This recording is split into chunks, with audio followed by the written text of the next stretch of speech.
जिन लोगों का इस घर में कोई हक नहीं है, उन्हें छोटू मामा से कुछ भी कहने का कोई हक नहीं है। भले ही पोल्टू दादा के पास कोई हक ना हो आना, लेकिन मेरे पास तो है ना, उसी हक से बोल रहा हूं।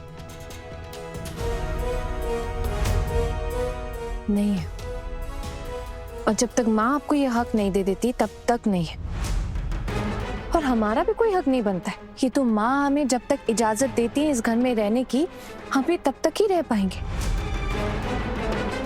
और आप अभी किसी और के घर में रह रहे हैं, तो उनके मेहमान को आप इस तरह अपमान नहीं कर सकते। याद रहे ये बात। देखो आना, इसको समझाने का कोई फायदा नहीं, अभी से कुछ भी समझ में नहीं आएगा। छोटू मामा, मैं आपसे सारे घर वालों की तरफ से माफी मांगता हूँ, हमें माफ कर दीजिए। आप इसकी बातों को दिल पे मत लीजिएगा। दिल पे ना लूं, अब तो ये कहना मुश्किल है। दिख रहा है दुर्गा ने अपने छोटे बेटे की परवरिश में शायद कोई कमी छोड़ दी है। लंगूर के हाथों अंगूर लग गया है। ऐसे लड़के को इतनी अक्लमंद बीवी कैसे मिल गई? आप है कौन? इतनी बड़ी बड़ी बातें कर रहे हैं आप हमें जानते ही कितना है। आप भले ही बड़ी मामी के बचपन के यार होंगे, लेकिन इस घर में कभी भी आपको किसी ने कोई एंट्री नहीं दी। ये कैसे जान लिया आपने कौन लंगूर है कौन अंगूर है? ये सब कैसे जान लिया आपने? पता नहीं तुम हो कौन जो हर वक्त इतने इस तरह से भौंकते रहते हो। वैसे मैं तुम्हारी बातों का जवाब देना बिल्कुल भी जरूरी नहीं समझता। मैं कौन हूं? सही वक्त आने पे ना मैं बता दूंगा कि मैं भोंकता हूं या मैं काटता हूं।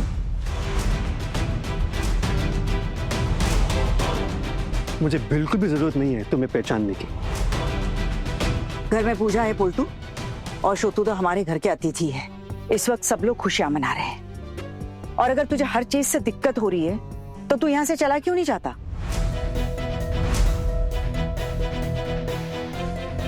वैसे भी मैंने सबको घर छोड़ने के लिए कह ही दिया है। अब अगर इस घर में जरा सी भी किसी की बेइज्जती हुई ना तो मैं पुलिस बुलवाऊंगी।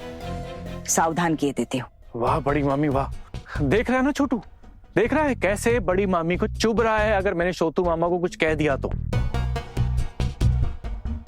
अरे तू तो सिर्फ उनकी तबीयत की फिक्र कर रहा था ना, पर ये लोग कुछ और ही मतलब निकाल रहे हैं सब बात का। ये बाहर वाले होके कुछ ज्यादा ही जुबान नहीं चला रहे हैं। आज तक बचपन से हमने जिसे देखा नहीं, वो अचानक से आज यहाँ पे आके उम्मीद कर रहे हैं कि हम मामा मामा चिल्लाकर उनके साथ चिपक जाएं। मैं बिल्कुल भी ऐसी कोई उम्मीद रखता नहीं हूँ, और तुम्हारे जैसे मन बुद्धि से तो और भी नहीं। मैं तो बस यही सोच रहा हूँ कि दुर्गा तुम जैसे घटिया सोच वाले के साथ इतने दिन रही कैसे होगी बेचारी। तब ये रूप नहीं दिखाया था छोटूदा इसने, और फिर मैंने भी तो कभी अपनी इच्छाओं के बारे में नहीं बताया या कभी बात नहीं की। ये तो मेरी बहुओं ने मेरे सपने फिर से जगाए हैं। और देखिए ना, आज जब पहली बार मैं जिंदगी में अपनी खुशियों के बारे में सोच रही हूँ तो कितनी जिल्लत उठानी पड़ रही है।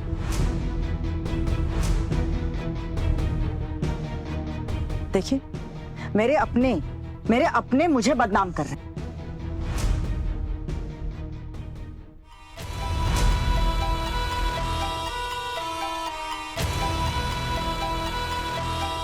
क्या हुआ? क्या बात है पुल्टू? वो अरे बिल्कुल सही वक्त पे आई हैं पिशु। आपको भी अपना कुछ वक्तव्य देना है तो दे दीजिए। मैं तो ये नहीं समझ पा रही कि हुआ क्या है, और ये यहाँ पर क्यों है? क्या हमारे घर से सिर्फ इन्हें ही निमंत्रित किया गया है? किसी भी रिश्तेदारों से आपकी ही नहीं बनती है पिशिमा, क्योंकि आपको तो रिश्ता निभाना ही नहीं आता। अब हमें आता है तो हम निभा रहे हैं। ज्यादा दिनों तक और मुंह चला नहीं पाएगी तू। ठीक है पिशिमा, जब तक चला सकती हूँ तब तक चला लेती हूँ, बात का बाद में सोच लेंगे।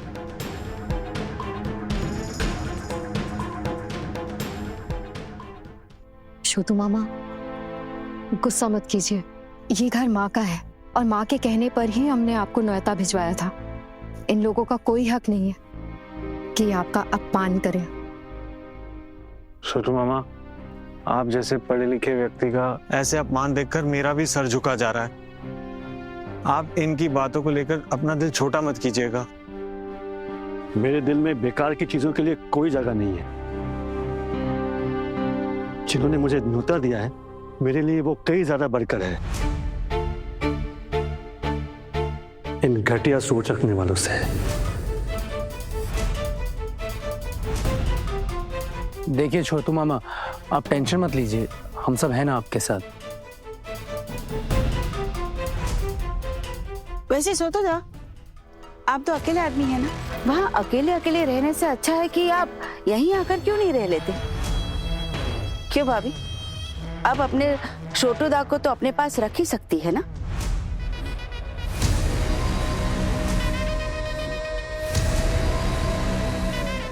बिल्कुल रख सकती हूँ। और फिर मैंने आप लोगों को इस घर से निकलने का नोटिस भी दे ही दिया था।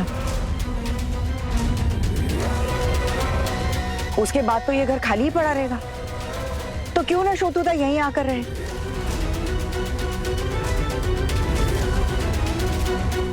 और छोटू दा चाहे तो मैं उनकी देखभाल करूंगी। गांव का घर तो मुझे छोड़ना ही है दुर्गा। उस घर में काफी समस्या है, मुझे शहर में रहने का इंतजाम करना पड़ेगा दुर्गा। बस तुम अपने घर वालों को बोल दो कि चिंता मत करे, मैं कभी यहाँ नहीं रहने वाला हूँ। आसपास कोई अच्छा सा घर अगर मिल जाए किराए पे तो वही बहुत है। तुम्हारा साथ मिलेगा और बहुओं का भी मैं हालचाल पता करता रहूंगा। आप ना बिल्कुल भी टेंशन मत लीजिए। हम सब ना आपके लिए किराए का मकान ढूंढ देंगे। हाँ पारो, खबरदार!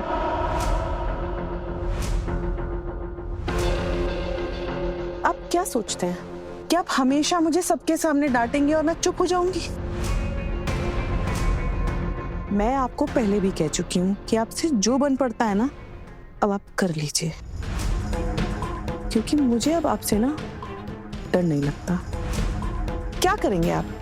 मायके वालों को कुछ बताएंगे? बता दीजिए। आप डिवोर्स देंगे? आप दे दीजिए। मैं आपको बोल चुकी हूँ ना, अब ना आप मुझे किसी भी चीज की धमकी मत दीजिए। और आपको किसने हक दिया है ये सारी बातें बोलने के लिए? छोटू मामा, वो क्या है ना, आप अगर यहाँ रहते तो सच में हम सब बहुत खुश होते, पर हम ये भी जानते हैं कि आपके इस घर में रहने से आपका भी अपमान हो सकता है। भले में ही कहीं रहिए, यही अच्छा होगा। तब गरिमा को भी बात करने के लिए कोई मिल जाएगा और हम भी आपसे बहुत कुछ सीखेंगे। बिल्कुल ठीक कह रही है मीता, हम आपको इस मोहल्ले से बाहर जाने ही नहीं देंगे। घर तो आपका इस मोहल्ले में ही लेंगे और हम सब मिलके आपके लिए अच्छा सा किराए का मकान ढूंढ लेंगे।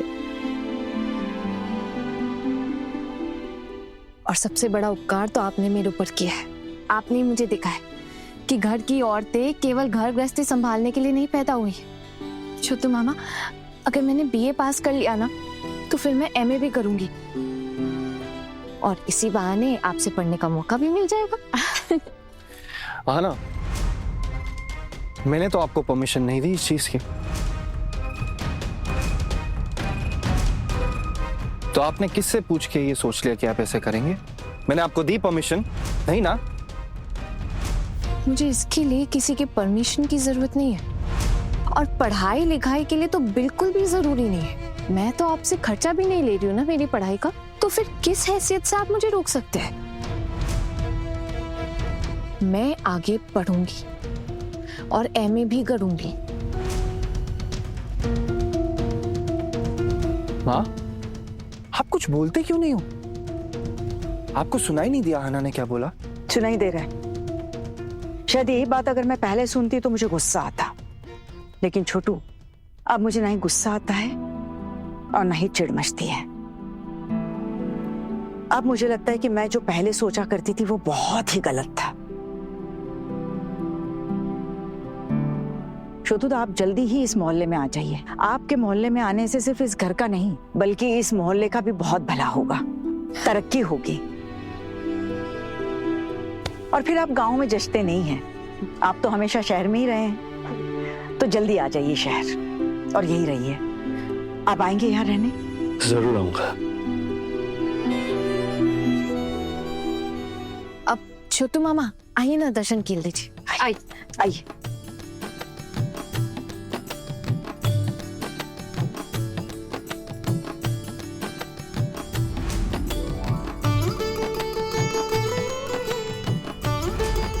बोलो दुर्गा माई की जय। बोलो दुर्गा माई की जय।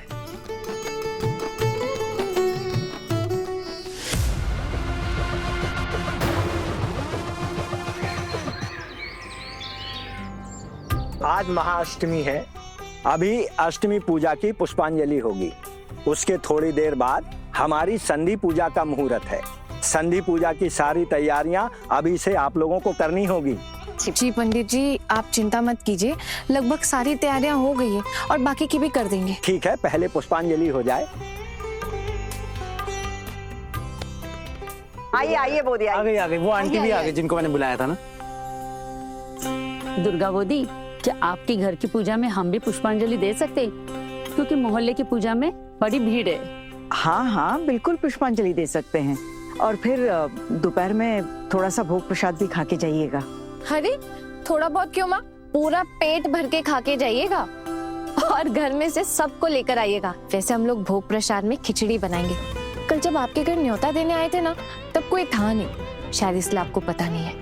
अरे आप लोग जो कर रहे हो कोई आम बात है क्या? खुद भोग का प्रसाद बना रहे हो, बाजार जा रहे हो, पूरा घर भी संभाल रहे हो, और इस घर के लड़कों ने क्या तुम सबकी जगह ले ली है या चूड़ियां वगैरह पहनकर बैठ गए हैं?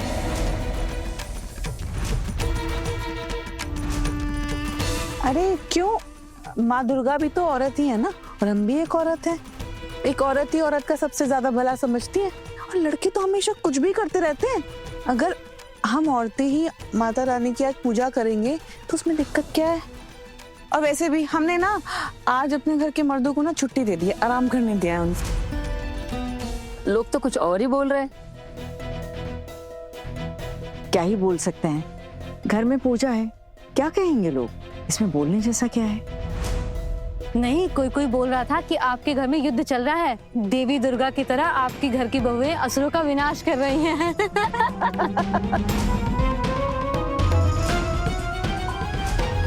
अब यहाँ खड़े खड़े यही सब सुनता रहेगा या अंदर चलेगा?